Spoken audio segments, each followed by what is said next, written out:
Dear friend, if you're hearing these words right now, maybe life hasn't gone the way you hoped. Maybe you've worked yourself to the bone, held back tears to keep the peace at home. Maybe you're carrying regrets you've never spoken out loud. I get it, because I've been there too. I'm an older man. I've failed, I've fallen, I've lost my way, but I've also been held by Jesus when I had nothing left to hold on to. Today, I want to share with you the most costly mistakes of my life. Not to dwell on the past, but to show you this: if God could rescue me, He can absolutely restore you too. And in the next part, I'll open up about what truly changed my life, and it just might change yours as well. Don't go anywhere. You are not alone, and God is closer than you think. May His blessings cover you in every breath, every tear, and every new day. 1. I made the mistake of thinking I had to carry everything on my own. For so many years, I believed that if I just worked hard enough, stayed strong enough, and never showed weakness, I could handle it all. I thought that was the only way to prove my worth, especially as I grew older. The burden of life's challenges, health issues, family struggles, and the weight of regret from past mistakes seemed like mountains I had to climb without anyone's help. But, oh, how wrong I was.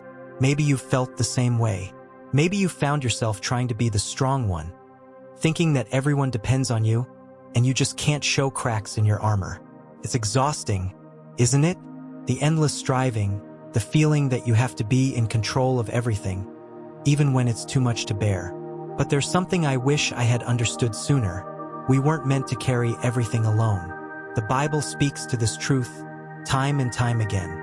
One of the most comforting passages comes from Matthew 11 verses 28 to 30, where Jesus says, "Come to me, all you who are weary and burdened, and I will give you rest.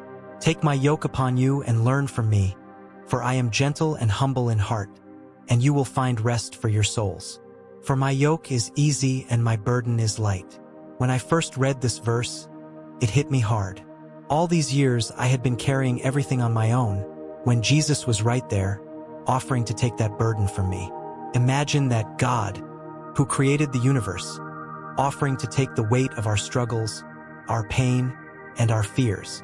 He never grows tired of carrying us, never grows weary of our burdens. He doesn't expect us to face life alone. This isn't just a comforting thought, it's a call to action.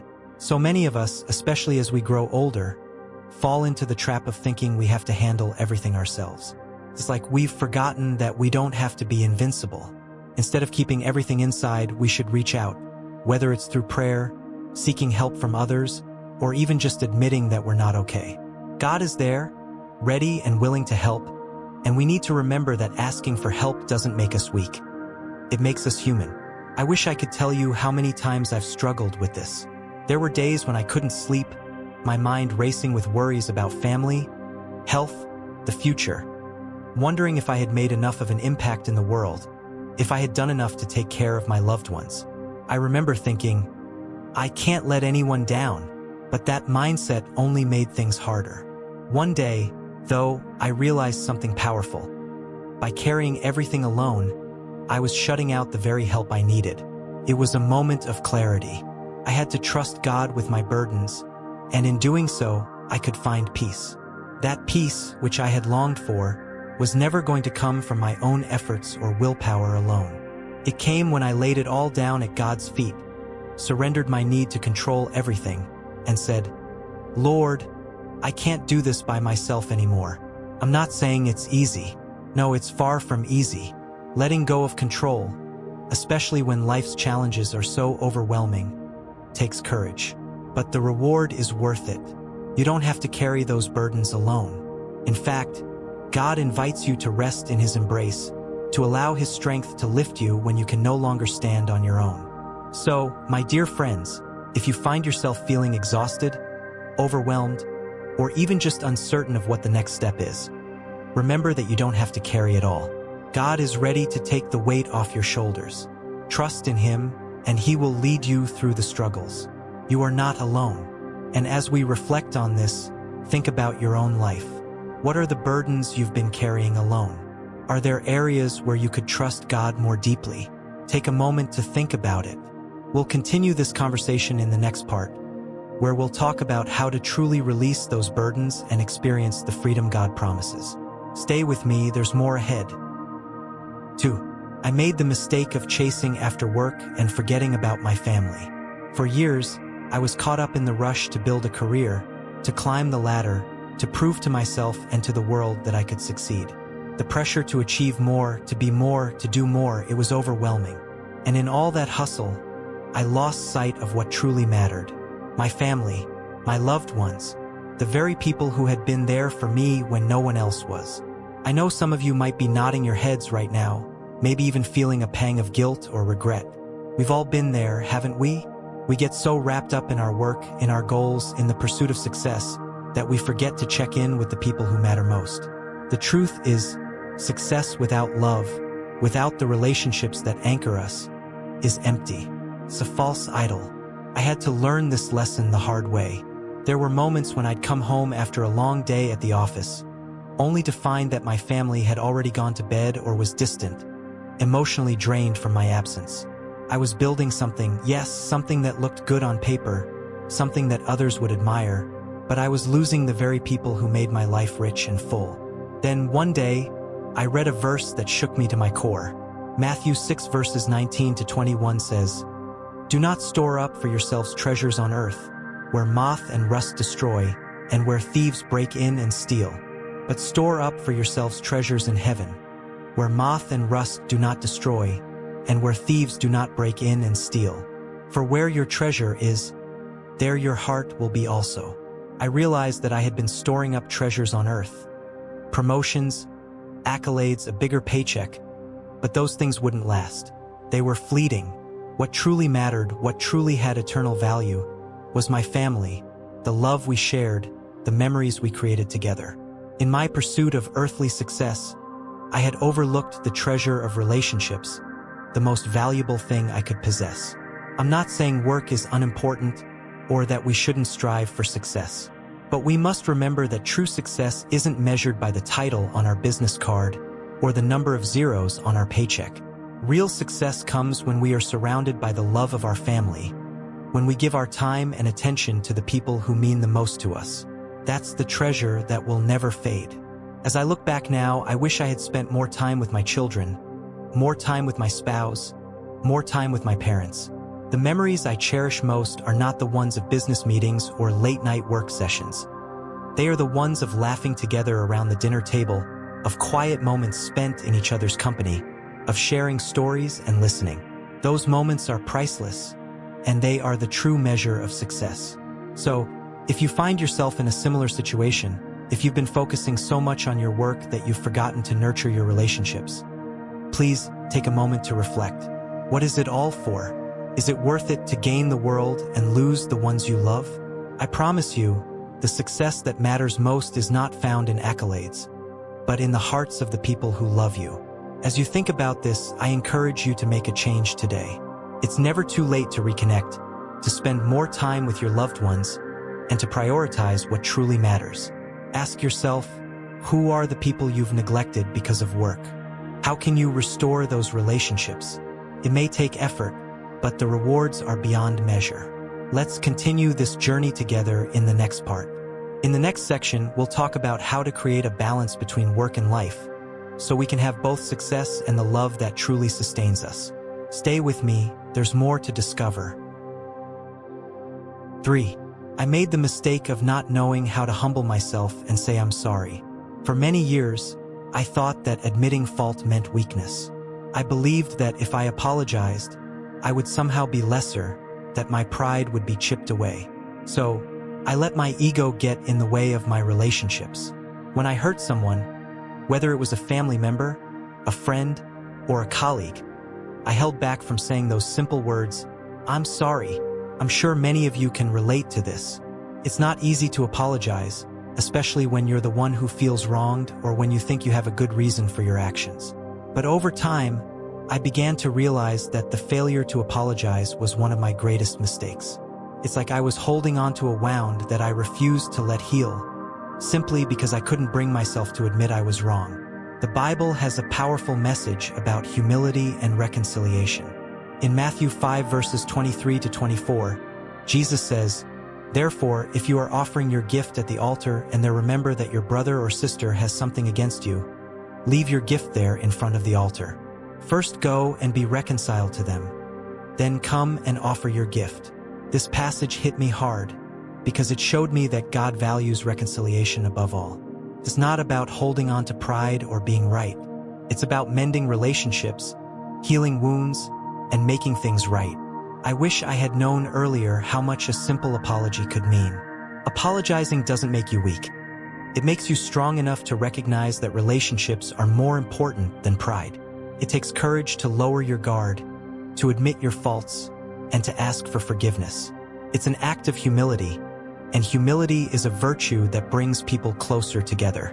The truth is, I lost precious relationships because of my stubbornness.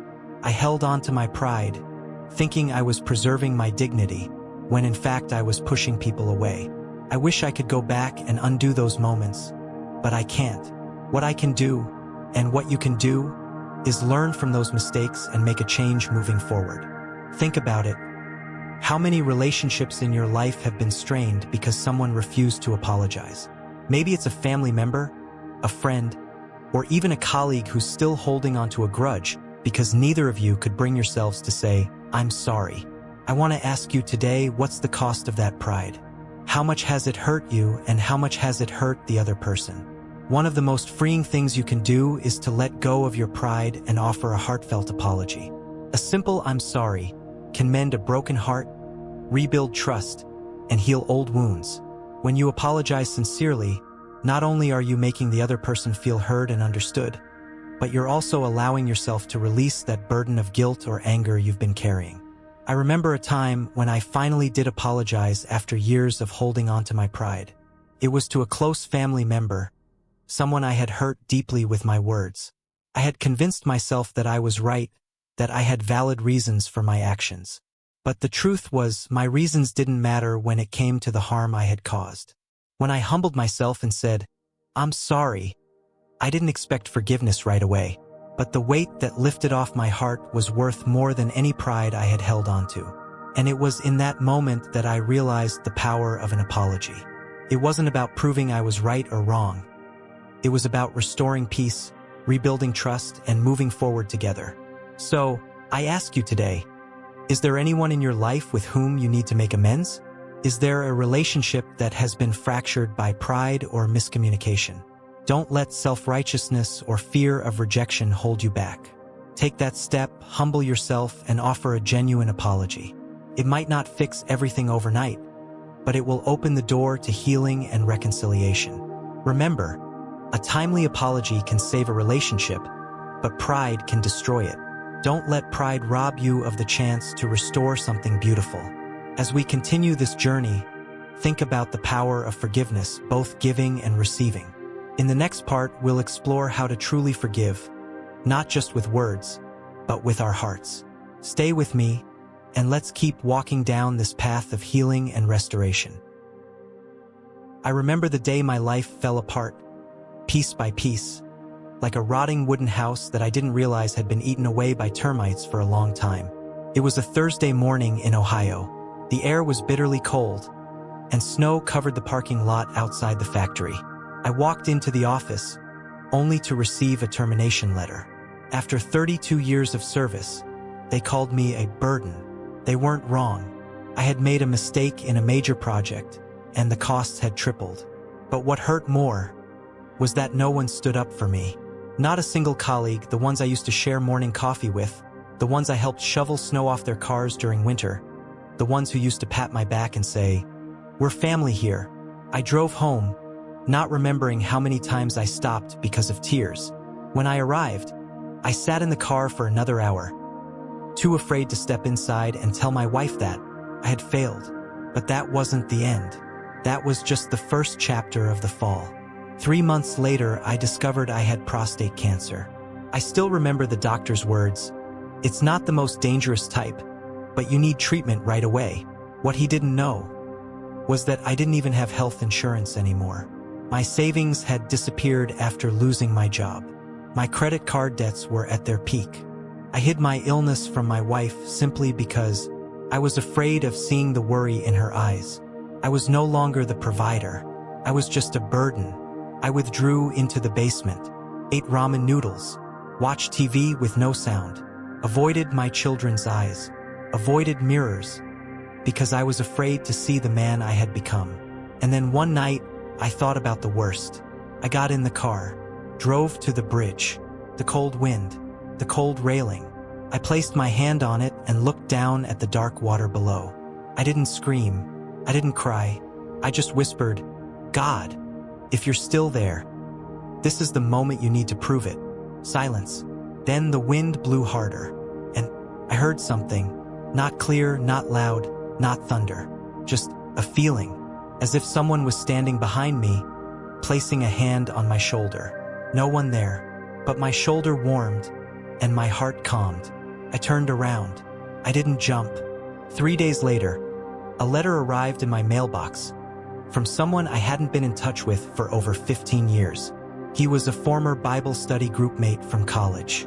In the letter, he wrote, "I don't know why, but the other day I thought of you, and I felt God told me to write to you. If you're going through something, I want you to know, God still has a plan for you." I knelt in the living room, crying like a child. That evening, I told my wife everything. She wasn't angry. She didn't blame me. She just hugged me and said, "I always knew you wouldn't give up. I was just waiting for you to open your heart." Then strange things started to happen. Not Hollywood-style miracles, but small, real things. An old friend called me to help fix cars in his small garage. At first, just for a few days, then it turned into full-time work. A church near my house started a medical support program for the uninsured. I got tested, treated, and my health stabilized. I returned to the Bible study group for the first time in nearly 20 years. For the first time in my life, I wasn't preaching. I was just telling stories. Stories of the fall. Stories of the bridge. Stories of the letter. And stories of Jesus, the one who never abandoned me. Now, I'm 67. I'm not rich. I'm not famous. But I know I'm living for the reason God kept me breathing. I teach the kids at church how to change oil in cars. I visit the elderly who are lonely. I hold my wife's hand every evening for a walk. And most importantly, I say I love you to my son, daughter, and grandchildren. Every chance I get. I'm not perfect, but I'm living proof that Jesus still saves. He still heals. And he still performs miracles, even if that miracle is the decision to turn back instead of throwing myself into the river. If you're in a dark chapter of your life, please believe. The next chapter could be the chapter of resurrection. Don't give up, because what pulled me out of the pit wasn't my will. It was the hands of the one who was nailed for me. He restores my soul, even when I walked through the valley of the shadow of death. Psalm 23. May God bless you, and if this story touched your heart, please hit subscribe so we can walk together on this journey of hope.